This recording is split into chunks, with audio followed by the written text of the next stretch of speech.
Do you know how powerful you are?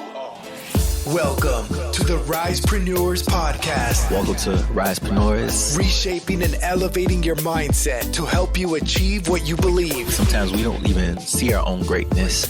You can't be what you can't see. And connecting Black cultures to build a community of talent and success. Black people need to realize that they are assets. You are an asset. When we rise, you rise. Come together as a group. This is Risepreneurs with Terrell Simmons. Welcome to another episode of Risepreneurs. This next guest was connected to me by the wonderful Xtina. Big shout out to Xtina if you're listening. Always sending me great guests. Jeremy McQueen, what could I say about him? San Diego, all the way to New York now, and he's doing big things out in New York. I can't wait for his plays to start hitting Broadway.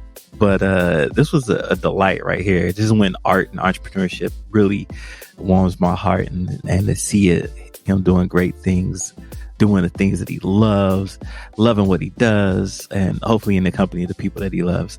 So without further ado, let's get into this episode as we learn about Mr. Jeremy McQueen. Wow, we're getting to know each other. How did we get connected? Just out of curiosity. Christina Jogalef. I do it. Xtina. I call her Xtina because that's her name out in these streets. How did you meet Xtina? Just out of curiosity. We grew up together. We started going to school together in the second grade at Oak Park Elementary School in Oak Park. Okay. And she lived right down the street from me for years. And then we went to middle school and high school together. Gotcha. And then so you used to be out here in San Diego, right? I did, yeah. I moved to New York for college. So when I graduated from high school.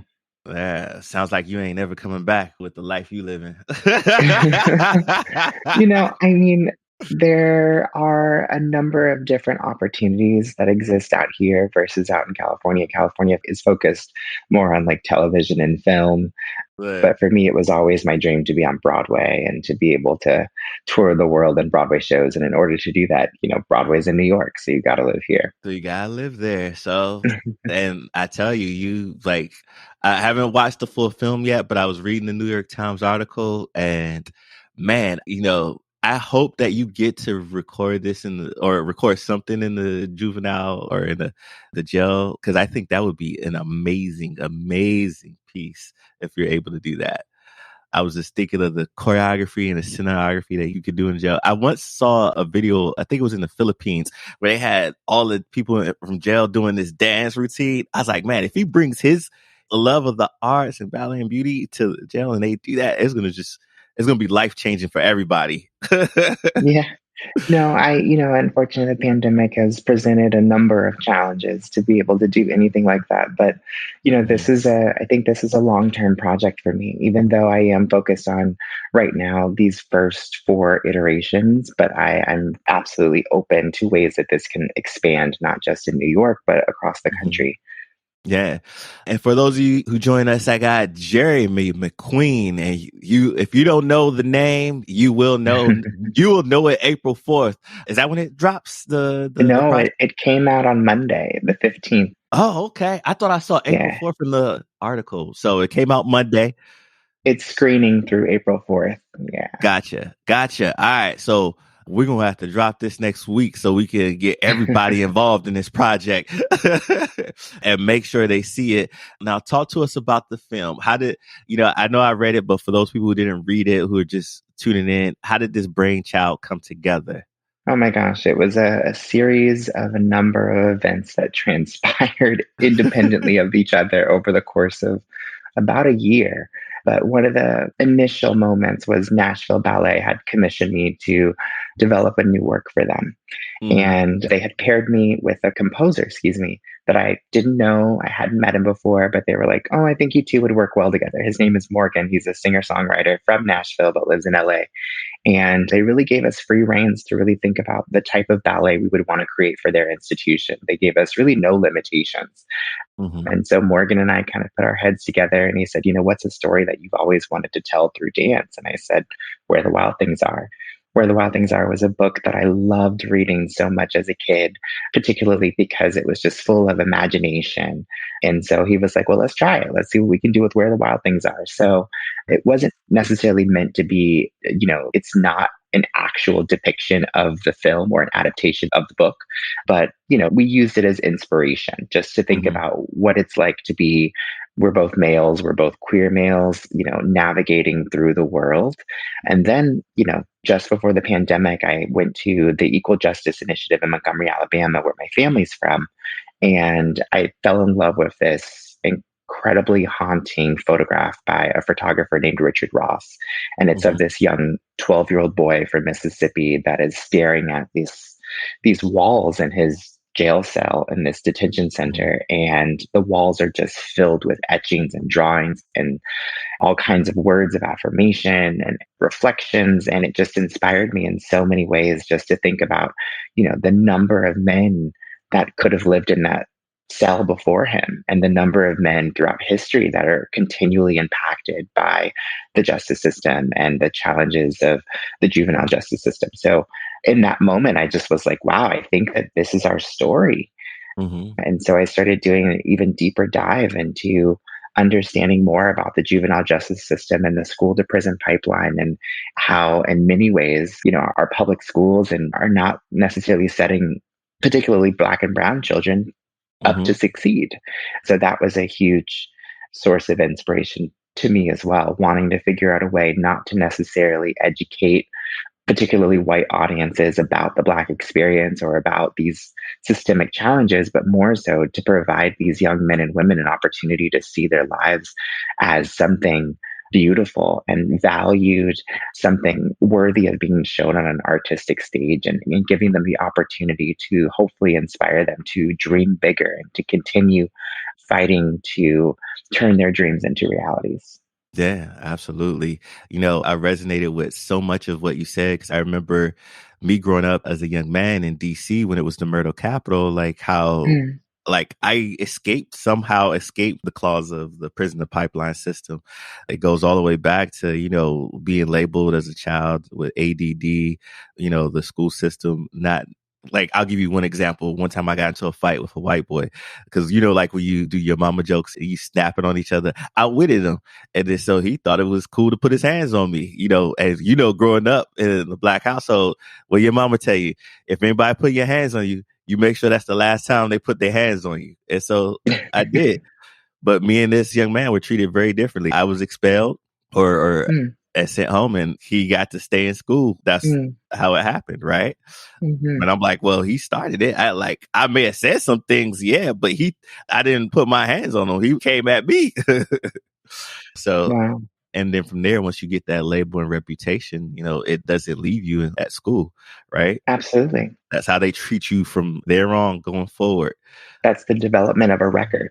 Once you start to get these expulsions or these suspensions, they essentially go on your high school record, which makes it difficult for you to apply for, a college scholarship, apply to go to college. There's just a number of different factors that will put you in the system. Specifically, what I noticed in New York City, excuse me, what I specifically noticed living here in New York City and teaching in a number of different schools, these kids, they walk through metal detectors in the morning. They're patted down, like almost as if the system is in place to protect the teachers, but really it should be protecting the students that, their minds are still developing and still growing, but then they're being treated like these criminals, from the moment that they walk in the door every day, assuming that they're going to bring something in that's going to harm either the teacher or someone else. So then just seeing the presence of police officers every morning in a public school system like that, I feel is so traumatizing. Chrissy and I didn't grow up with that, Hmm. but we had security, but no one was, at least to our knowledge, no one was walking around with a gun, but Hmm. in New York City, these schools are somewhat modeled to often kind of feel like a prison. Like, you're held captive and there's all these bars over the windows. It's such a bizarre thing. And so I really wanted to, in this artistic dance film, kind of explore the mental psyche of what that limitation, the physical limitation does to especially early childhood development and growth of being able to, think of how you look at life But yeah, even just getting expelled for truancy. I think it's like after a certain number of times, I could be incorrect, but after a certain number of times of truancy, they can arrest you for truancy. Wow. Yeah, I'm not sure exactly what the rules are. That my brain is a little foggy with all the Man, things that no have been going worries. on, but yeah, I'm pretty sure you can get arrested for truancy, and that establishes a criminal record outside of the school, Hmm. which is, obviously it's a nonviolent record, but still it's something, and it's just incredibly sad.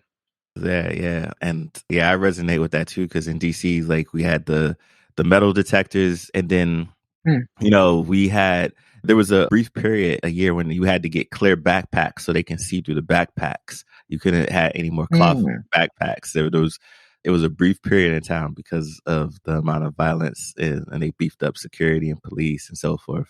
It was normal to me back then, but now that I think about it, I was like, well, that's not normal, because when I came out to San Diego and I started working in schools, none of this was going on. I was like, wait, this is not normal? Like, It's a whole new world out here on the East Coast. yeah.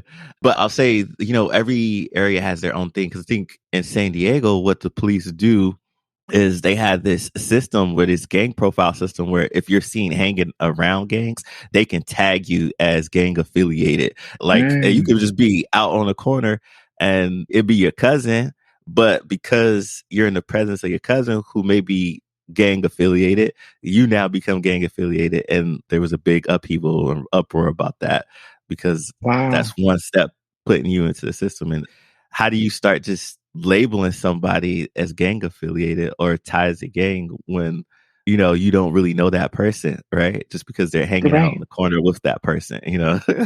Right. That's so awful. But That's awful. so it's just interesting.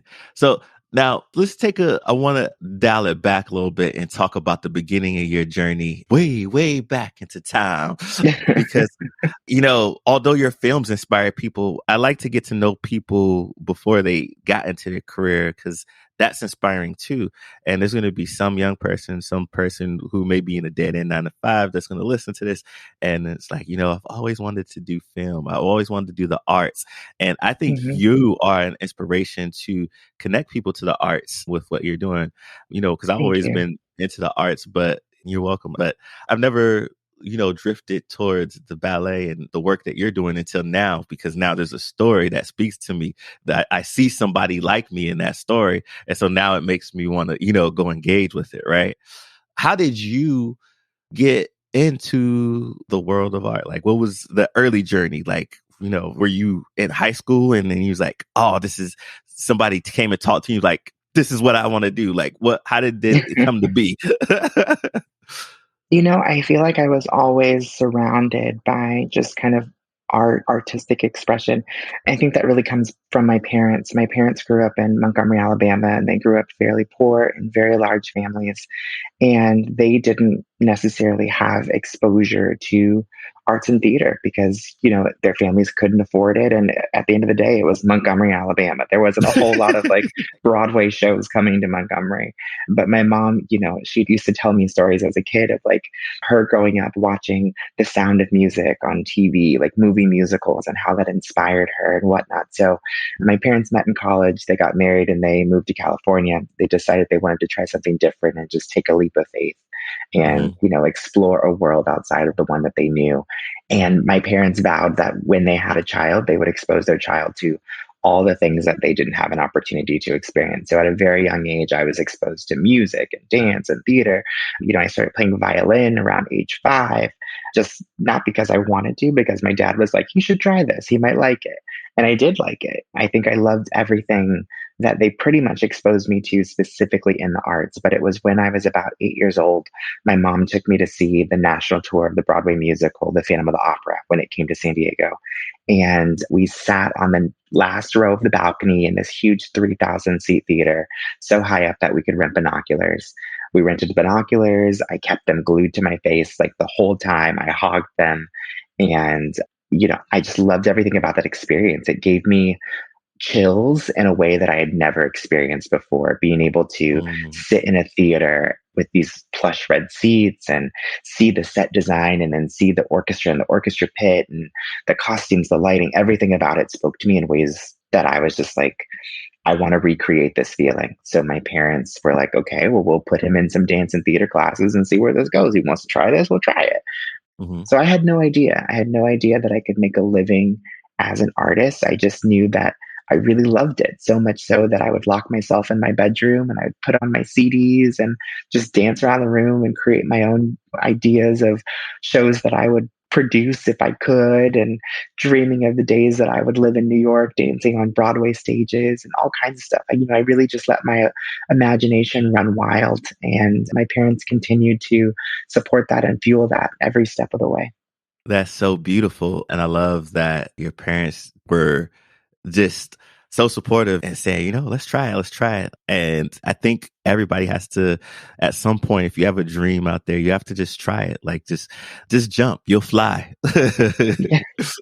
I don't uh, think my parents ever thought that my interest in the performing arts would soar in the ways in which it has.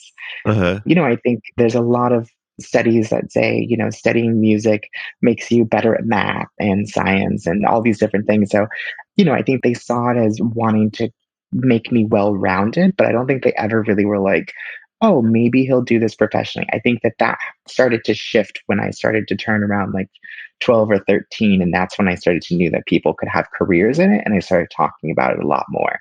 Still very supportive along the way, but I think it was more so of just like, we just want to expose them. They never pressured me. I think the only thing that they did was they would get on me about not practicing my piano or my violin. uh-huh. But, they really kind of let me take the wheel and drive the car either as fast or as slow as I wanted. And I actually started working professionally at 15 in San Diego. Okay. So that was pretty cool to be a 15-year-old I danced I performed rather in a number of regional theater shows in San Diego with a theater that doesn't exist anymore. Uh-huh. But it was so great to be able to be exposed to professionals from New York and local professionals from Southern California and getting to learn from them and seeing that this is possible to have a career and it is possible to see your dreams become a reality. Yeah. That was that job at 15, your first job? I believe so, because I didn't have like a job until like a muggle job, as I call it. I didn't have a muggle job until I was in college, and my parents actually didn't want me to do it.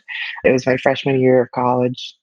I was studying at the Boston Conservatory at the time in Boston, Uh-huh. Massachusetts, and I loved Abercrombie and Fitch. And I just really Uh-huh. wanted that sense of responsibility of like knowing what it was like to go into a regular job and like all that stuff. So, yeah, so my first job was in theater at 15, and then I kind of had my first muggle job at 18. Yeah, you're probably like a anomaly in my interview sessions because usually when I ask what your first job was, people give me like McDonald's or like, because I like to Yeah. show the youth that look, it's not where you start, it's where you end, and you can always learn a lesson from that first job. But you are the first person I know that first job was in the professional field that they actually wanted to be in. Yeah. Yeah, I feel so blessed. I feel so blessed and so fortunate. My parents, once I realized that I could make a little money doing dance and theater, like that was what I wanted to do during the summer. Like this was Right. my job. So, and it was cool. I'm grateful that I've been planted the seed and the vision of being able to see a life in the career. But I know that so many other, especially young Black men and women, don't always have those opportunities. And so it's been always at the forefront of my mission to try to expose and share the beauty of the arts with as many people as I can to get them at least interested in it at a young age. Yeah, absolutely. Now let's go through the blueprint, the steps of how you got into dance and theater. Obviously, we know your parents were a big inspiration and inspiring you and supporting you. But let's look at it from a standpoint if I'm a young person or if I'm somebody just graduating high school or college, and I'm interested in dance and theater, and I've really been wanting to make a pivot towards this. What were using your blueprint? What were you say were the steps you kind of took to get into dance and theater? Well, the first thing was training. My mom put me in this children's youth theater conservatory called San Diego Junior Theater. And so I would go there, we would register me for different types of classes. And I would go there at least 3 days a week after school. But, a lot of that training that I got in that program was carried over into like the homework that I would do myself. Anytime I speak to someone about, wanting to pursue a career in the arts, discipline is really the first thing that I talk about because, you can go and take all the classes and you can go to all the workshops, but it really boils down to how much you're willing to put into it. It can't just be a clock in, clock out situation. So I spent a lot of time in my bedroom doing research, watching whatever Broadway shows that came on TV or, on the computer, doing research, studying your lines, learning new monologues. It really takes a deep level of personal investigation and discipline in order to have a career in the arts. And that was something that kind of naturally came easy for me. Hmm.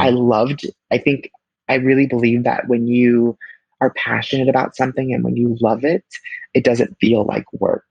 And so I'm Hmm. always encouraging people to just keep striving or keep looking for that thing that sets your heart on fire, that gives you a little bit of push to be like, I'm going to stay up and I'm going to do this, because it's hard. It's definitely a challenging career to have as a performing Hmm. artist, especially as a dancer. It's very competitive. And a lot of days you really rely on your strength to pick yourself up and to keep yourself going and to keep yourself motivated.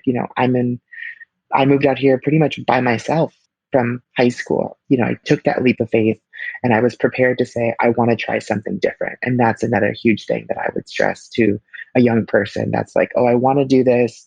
My family maybe doesn't support me, but it's like, but you just have to try.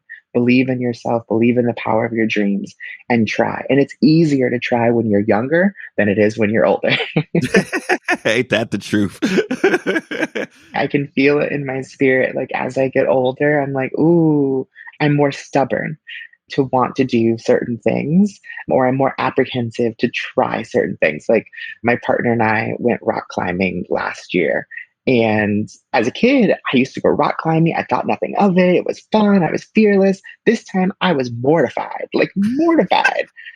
And I was just like, but I've done this before. Why do I feel like this? I think it's just like as you get older and you experience more of life and you see more about the world and the world around you, you become a little bit just aware, a greater sense of awareness. So, I really loved and I always try to continue to find and foster that young, spontaneous, child in my spirit. Yeah, that's what I miss about our youth. We were so fearless and we didn't know what we didn't know, right? In the world, Hmm. once you get older, you have a way of knowing things that make you apprehensive to do things, right? And Yeah. sometimes it's not even your own beliefs. It's like maybe the beliefs of others that have been stoled upon you and now you have inherited them. Yeah. And that's why I love telling these stories because we as a Black community, we have limiting beliefs. There's so many limiting beliefs about what we can do, what we can be. When I go back and talk to these youth about what has been installed in them, and I'm like, no, that's not true. Don't, who told you that? Don't listen to that. Look, you can literally do whatever it is that you want to do, but it has to Hmm. start here first. You have to believe in you. Don't listen to all these people that are projecting these things upon you. And let's look at how we can get you to where you need to be. And I realized that our stories are not told enough. And so that's what encouraged me to create this platform where I could tell our stories in the way it should be told and people can start to see more of themselves. And then hopefully at some point we can reverse psychology this thing. And now that I've seen more of us doing this, it's like, you know what do I want to do now today? Yeah. Yeah, that's mentioned a little bit in the New York Times article, but even in the process of creating the first version of Wild or the first adaptation of Wild versus the second iteration, I constantly found myself kind of in my head filtering what I could say based on a white lens. And Mm, I constantly had to stop myself and say, no, I had to give myself permission to say, no, you can do this and you need to show this because this is what is authentic to our stories, to our community. And Black people, Black, brown people, we are not a monolith whatsoever, but mm, it's important to remember that, why are we doing what we do or why are we sharing that? And for me, it's like, I'm doing this because I want Black people to see themselves and see, just a portion of maybe their experiences or someone else's experience that they know, and being able to create a greater sense of community around just that celebration of honoring who we are and the unique and specific challenges that we go through. Yeah, I was just having a conversation with somebody about this the other day, and I was like, Black people, we are so amazing. We're so artistic that we create culture. Think about that for Hmm. a second. We create culture. Yep. That's how amazing we are. And then after we create culture, we create such a culture that our culture is mimicked, stolen, Uh, reproduced. And think about that for a second, right? That's how mhm. amazing we are. Yeah. And I love that, yes, we're not a monolith, but we're so many different things that we can do, and so many stories and artistic, that all of it needs to be brought to light to recreate this community of ours and re-engage and reunite it. And you're doing just that with the work you're doing. So what's some advice you would give to someone who would like to start a career in your industry? Like, I know you said for you, staying on top of it, like making sure that you're being disciplined, outside of the disciplined, what's some advice you would give? The biggest, I guess, thing that is resonating in my mind right now is start where you are. Hmm. It's important to understand that you can start right where you are. A lot of times people think like, oh, well, when I have money, or one day I'm going to do this, or, I think, no, start where you are, even if with what you have, even if that's just your bedroom. And say you love to draw, starting with your bedroom and the crayons that you have right there, and allowing your imagination to develop new ways or new techniques, start where you are. But I think a lot of times people try to work until it's ideal. But Hmm. I've learned over the years that it's generally never a good time to start something. There will always be challenges. There will always be self-doubt. There will always be things that will make you feel like, oh, well, maybe I shouldn't. But I always encourage people, just start.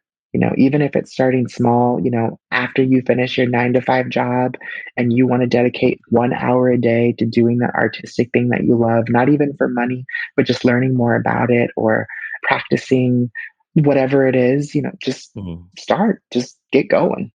Yeah. So what's a trick that you do to kind of get out of your head? I know you mentioned the rock climbing story earlier. And I don't know, what's a ritual technique that helps you kind of refocus that energy and help you get started when you're in your head and you're thinking of all the reasons why you shouldn't do it? Yeah, absolutely. I mean, like I alluded to earlier, it's really hard being an artist, especially in New York City, because people are coming from all around the globe to do exactly what you do, many of them look like you, with so few opportunities for people that look like us. Mm, So I've battled for many, many years with depression and just countless discouragement. But one thing that I think my parents kind of led me to at a young age was just kind of spirituality and keeping me grounded. So for me, it's like various affirmations. I love affirmations, and for me, prayer is meditation for me. So being able to have some private time just to pray and to affirm my future and the things that I believe and the things that I want in my life, as well as taking time for you. I love chocolate. So one of the things that I used to do, one of the things that I mean, I love chocolate, all of it. I love chocolate people. I love chocolate, candy, whatever. But anyway, I'm glad you said that's where my mind went. As soon as you said it, I was like, I love chocolate too. Mm.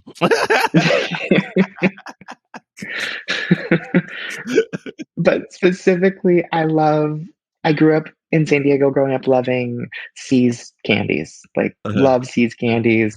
You can't get C's out here in New York. Well, now you can, there's a store. But when I was first in college out here in New York, you couldn't find it anywhere. So there was a Godiva chocolate store that was right by my university. And on Fridays before my last academic class, I would stop in the Godiva chocolate store and I would just get a few truffles, regardless of, how much money I had.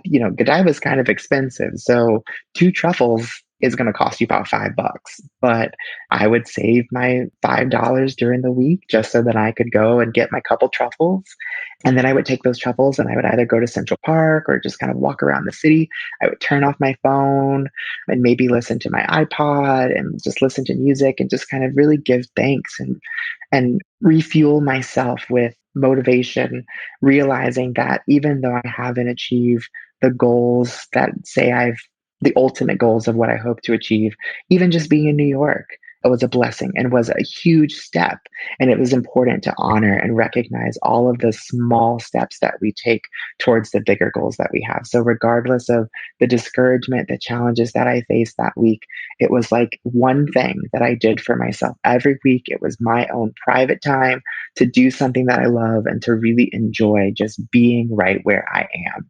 And I ended up calling it Godiva Friday. And it has become a weekly ritual for myself. It doesn't always happen on Friday.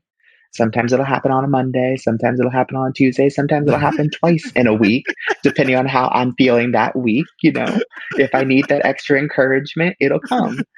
And it doesn't always come in the form of chocolate. So sometimes it'll be, going to see a show, or last night it was popping a bottle of Prosecco. It's whatever refuels my spirit positively that helps me just celebrate who I am and where I am right now. I feel like we don't do that enough as Black Yeah. people. Oh, we definitely don't. Self-care is something that I think as a Black community need to do a lot better on. We need to work through. I was talking to somebody the other day that goes, because I was was it Tuesday, Monday morning, I wasn't feeling too well, but I was still trying to push through because I had things to do at work, and and I made these deadlines more important than my health. And then the more I tried to push through, the sicker I got, and then until I just couldn't. I needed to lay it down. And then she's like, "Why do you do that to yourself?" I was like, "You know what? I don't know." She's like, "No, really think about it. Why do you do it to yourself?" And then we started having a conversation. I started thinking like, I hate to get super deep with it, but like if I had to go deep as you're telling me to go, I think it has something to do with, 400 years. Like maybe I feel like I can't take a break. and I so I mean, try to push through everything. generational trauma, I mean, that's real. It really is. And definitely trying to find ways to dismantle those traumatic symptoms or traumatic structures within our own mind and psyches and bodies is definitely a process. I don't think I know. As a child, my dad used to tell me, like, you have to work even harder than the normal person because of the color of your skin. We can't just be on time. We have to be early. We have to come correct. We have to be 110% on top of our game because people are going to judge us purely from what we look like. So I think that a lot of that definitely is passed down from all of those years and years and years of trauma and that being ingrained and literally beaten into them. So definitely being an adult and trying to define for myself what excellence is, giving myself grace, understanding that, we do make mistakes and that's okay, not sitting with that guilt and understanding that taking time or taking a break is not giving up. It does not mean that we're a failure.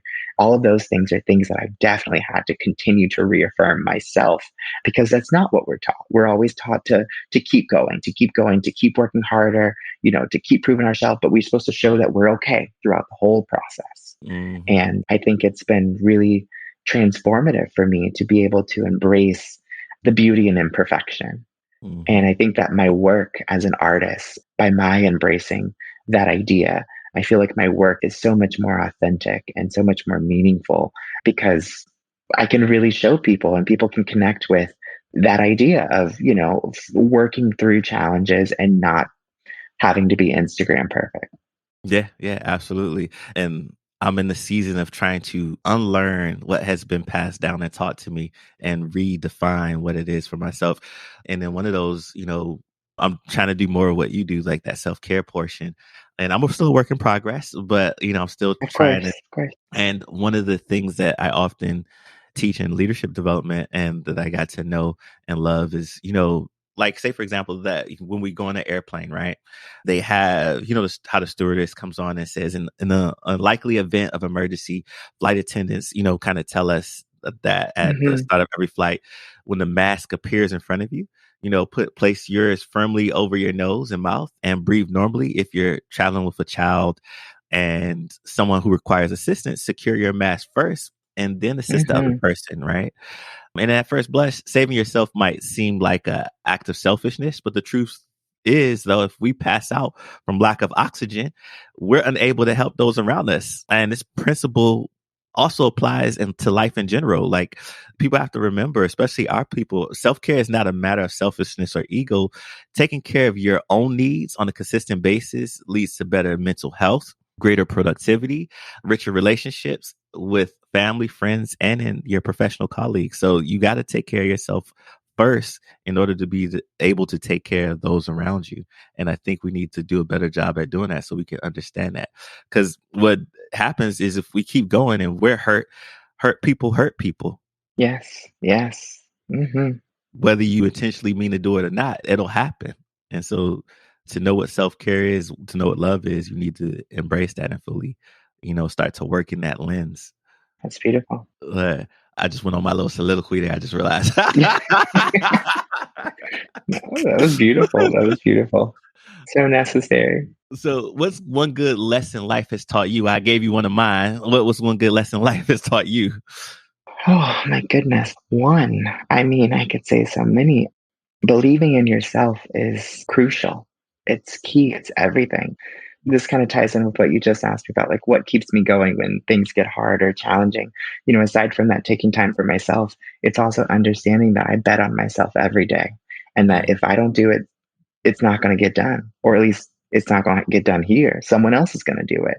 So why not? Why not get up and try again another day? You got to bet on yourself and you got to believe on yourself and just be willing to try and try again. Yeah, I love that. As the late, great Aaliyah would say, first you don't succeed. Dust it off and try again. You can dust it off and try again. She does a lot better than I do, ladies and gentlemen. I tried to channel her. I tried to channel her. That's great. So what do you think the future has in store for your industry? Oh my gosh. I mean, right now, we're in a period of reform in so many ways, just because, the civil unrest has definitely brought a heightened sense of awareness of the inequities and inequalities that exist historically within the performing arts, specifically affecting Black and Brown people. And so right now, while so many theaters are closed around the country, these organizations are really having time to sit and deal with these systemic challenges. And now they're being held accountable as to how are you going to change them moving forward. Performative solidarity is great. Thank you so much for your Juneteenth shout outs. However, now we need to start to really see these structures being dismantled and rebuilt. So in terms of where we go moving forward, right now Broadway, like I said, is closed. But when it comes back, I look forward to it being even more diverse and equitable than it ever was before. And in dance, in the ballet world, we're having the same conversations. I look forward to more growth and innovation, especially in technology and how we're able to really reach and compel audiences or engage with audiences in a different way that perhaps before the pandemic, a lot of institutions were not thinking that way. But, the internet is such an incredible tool. We just have to use it wisely and smartly and creatively. But it's so beautiful how technology can connect us, even you and me from 3,000 miles away are able to have this conversation and then share it with the rest of San Diego, which I think is so beautiful. So I think a lot of our industry in the performing arts is going to start to really grow and progress with this idea of technology being an even greater connecting force between people. Yeah, I absolutely agree with that. This podcast was birthed last year when, we had all the civil unrest, and people always tell me like, yo, you should start a podcast. And then COVID happened. And then, so like, how am I going to do that now? Like, and then found this platform, which I was able to do it. And, the interesting thing about it is that I started with only San Diego in mind, but obviously the world has something different for me because I started looking at podcasts as the numbers.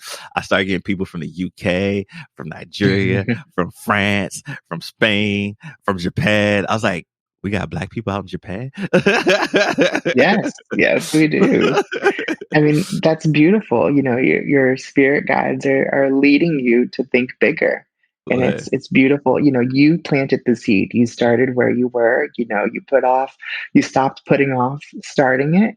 And then look at what it's doing. So I think that that's so beautiful. I always but, love those moments when we have that, like, wait a minute, this thing that I thought I couldn't do, I'm able to do, and I'm able to reach even more people than I mm, initially yeah. imagined.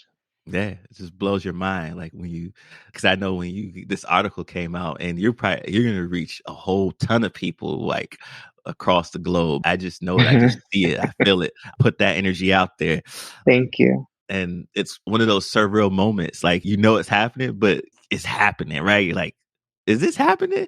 This is happening.